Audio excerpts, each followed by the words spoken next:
answered in kind. 80. If your actions contradict your beliefs. There is a peculiar spectacle that has unfolded across generations. A quiet, persistent theater in which humanity, with great fervor and trembling conviction, contends not merely with ideas, but with one another, all in the name of truth. One declares there is no contradiction, while another insists there is nothing but. And yet, beneath this oscillation of assertion and rebuttal lies a more essential inquiry, one that is too often neglected. What, in truth, is the aim? Is it harmony, or is it conquest? For if the pursuit is harmony, then the method must reflect it. A discordant instrument cannot produce a symphony, no matter how passionately it is played. And if the pursuit is conquest, then let us at least be honest about it, for conquest wears many disguises, piety among them. To fixate upon whether a sacred text contradicts itself while wielding its verses as projectiles against the understanding of another is to engage in a subtle but profound misalignment. It is to mistake the letter for the living spirit, the map for the terrain, the echo for the voice. One may win the argument and yet lose the essence entirely. For what is the point, truly? If one destabilizes another's foundation of belief without offering even the gentlest scaffolding upon which they may reconstruct, this is not illumination. It is demolition masquerading as devotion. It is not compassion. It is not mercy. It is, at best, an untempered zeal. At worst, a sanctified cruelty. And so a paradox emerges. Those who proclaim the primacy of love often employ methods that evoke fear, defensiveness, and estrangement. Yet it is said, repeatedly, insistently, that perfect love casts out fear. If this is so, then one must ask, what is being cast when fear is the result? There exists a phrase, oft repeated, that only those imbued with divine insight can truly understand sacred texts. In its purest form, it may gesture toward the depth of inner awakening required for genuine comprehension. Yet, in practice, it has too frequently been weaponized, transmuted into a barrier rather than a bridge. For now, misunderstanding is no longer an invitation to deeper inquiry, but evidence of spiritual deficiency. You would not understand, they say, and in doing so, absolve themselves of the responsibility to explain. But what, then, becomes of compassion? If a teaching produces confusion, fear, or distress, particularly in the young, the tender, the uninitiated, does the fault lie solely in the hearer? Or might there be an obligation upon the speaker to refine their articulation, to temper their delivery, to ensure that what is offered nourishes rather than wounds? For if one claims to bear good news, yet delivers it in a manner that causes the heart to recoil, one must at least entertain the possibility that something has gone awry in the transmission. Courage, it must be understood, arises from love, not from fear. Fear constricts, love expands. Fear paralyzes, love liberates. And if the path one offers is aligned with threats, coercion, or images designed to terrify, then it is worth asking whether that path leads toward the light or merely away from something imagined to be worse. Much has been said about the authority of texts, about the inviolability of Scripture, about the necessity of correct interpretation. Yet far less is said about the extraordinary fragility and power of language itself. Words are not inert. They are instruments of creation, shaping perception, guiding emotion, constructing reality. To speak carelessly is to wield a scalpel as though it were a hammer. How often does one consider their intent before speaking? Not merely the content of their words, but the underlying impetus. Do I seek to uplift or to assert? To clarify or to conquer? To invite or to impose? For if the intent is misaligned, even the most accurate statement may become harmful. And if the intent is pure, even an imperfect articulation may carry a resonance that transcends its limitations. It has been observed that telling another they are wrong rarely produces illumination. More often, it engenders defensiveness, a closing of the mind, a fortification of prior beliefs. The very outcome one seeks to avoid is thereby reinforced. This is not merely ineffective, it is counterproductive. And yet, the pattern persists. You are wrong, one says. This is sin, another declares. Your opinion does not matter, insists a third. But what has ever been healed by dismissal?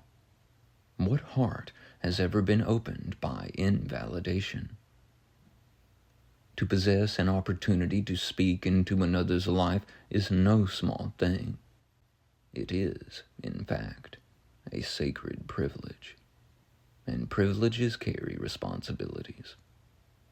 If one perceives that another has missed something, if one genuinely believes there is a deeper truth to be seen, then the invitation is not to condemn, but to illuminate, not to dictate, but to suggest, not to coerce, but to offer.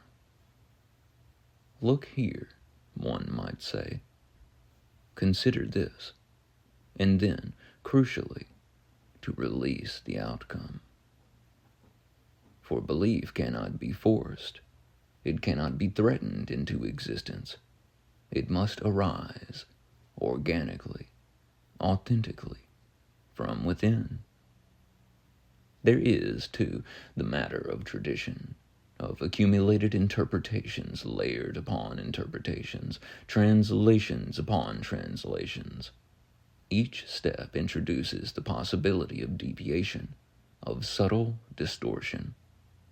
A single mistranslation, propagated across centuries, can redirect the course of entire civilizations. This is not conjecture. It is historical reality. And so, when one leans not on their own understanding, but instead on the inherited understanding of a vast and varied collective, one must ask, is this not still a form of leaning? The crowd, after all, is not immune to error. Consensus is not synonymous with truth. Consider the sheer multiplicity within any given tradition. Tens of thousands of denominations, each convinced, in its own way, of its fidelity to the source.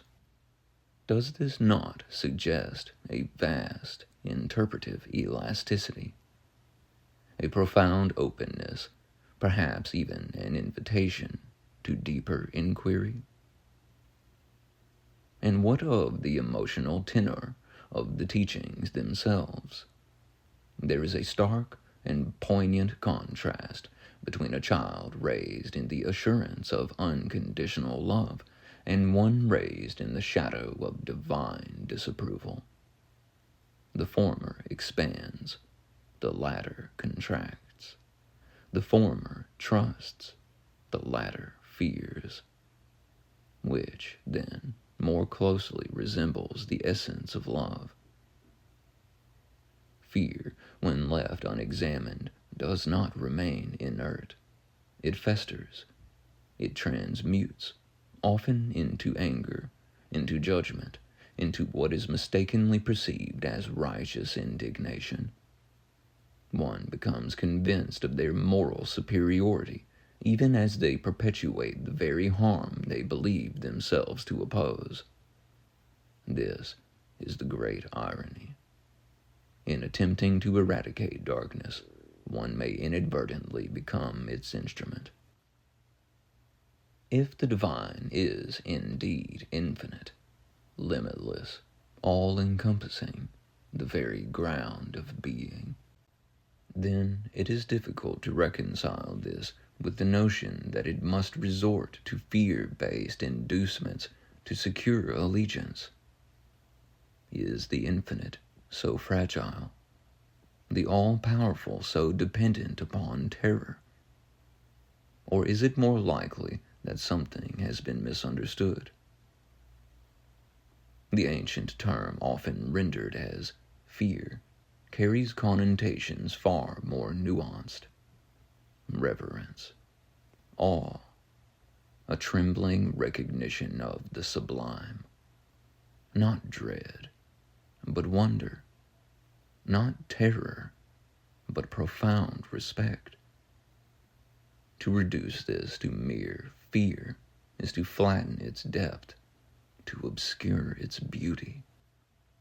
And so one must ask, if obedience is predicated upon fear, what has become of love, of truth, of conscience? Perhaps the issue is not that the divine has been misrepresented, but that human interpretations, filtered through cultural, historical, and psychological lenses, have introduced elements foreign to its essence. It is easy to judge. Judgment offers a fleeting sense of triumph, a momentary elevation of self above other. But it is a hollow victory. It dissipates quickly, leaving behind a subtle residue of separation, of disconnection. And so it must be repeated again and again in an endless cycle. But there is another way, a way of poised restraint, not repression, but mastery, a way of speaking with precision, with care, with an awareness of impact, a way of engaging that prioritizes receptivity over reaction, understanding over assertion. For a clenched fist cannot heal, a closed hand cannot receive. There will be those who are not ready to hear, who resist, who reject. This too must be allowed. Awakening cannot be forced. It unfolds in its own time, according to its own mysterious rhythm. But for those moments when openness is present, when the door is ajar, even slightly, what a profound opportunity it is, not to impose, but to illuminate, not to overwhelm, but to gently reveal. And so we return to the beginning.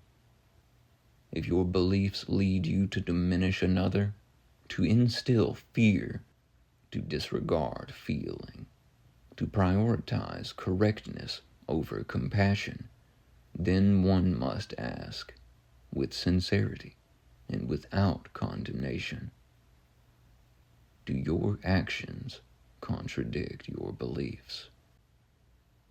For if one professes love, yet practices harm, proclaims peace, yet provokes discord, espouses truth, yet silences inquiry, there is an incongruity that merits attention.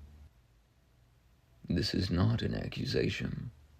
It is an invitation to examine, to refine, to realign, to ensure that the manner in which one walks the path is as harmonious as the destination one proclaims. For in the end, it is not the perfection of one's doctrine that transforms the world, but the integrity of one's presence within it.